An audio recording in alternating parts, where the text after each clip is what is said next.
We are back. Our server is back. The most important tool that you want to use is Active Directory users and computers. It is a snapping, a special place that allows you to manage your users, computers, and add new accounts. This is something that you will use every day when you find a job as a network engineer or you work with Microsoft servers. We'll create a user later on. Now let's finish installing Windows 10.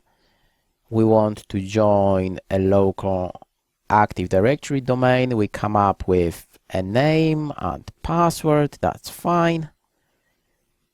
Okay. Now when we go to System, you will see that this PC has not been joined to the domain. It means, well, it's just a standalone PC, yeah, right, because we have not done anything yet. So we have to specify a domain that we want to use. What domain? Well, we created a domain, do you remember? The domain was test.local, and this is what we want to use. So we'd say test.local here, and it will fail. It will fail, I'm telling you now.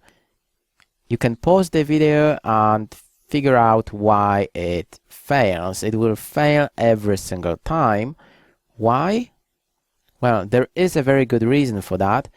Because of DNS settings. DNS, domain name services. Because DNS on our Windows 10 has to point to our Windows Server 2016. I know a lot of new terms, a lot of new topics, but this is like literally a 30-minute course of Active Directory. Okay, so now we go to network connections, our network card, and we want to change our DNS server only, right? We don't want to change our IP address. It's okay, it can be received automatically, but we want to say our DNS server is Windows Server 2016. Does that make sense? And let's try again.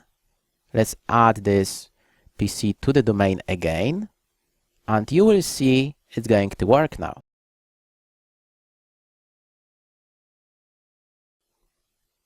Yes, nice. Okay, we have to reboot this PC and we should be done.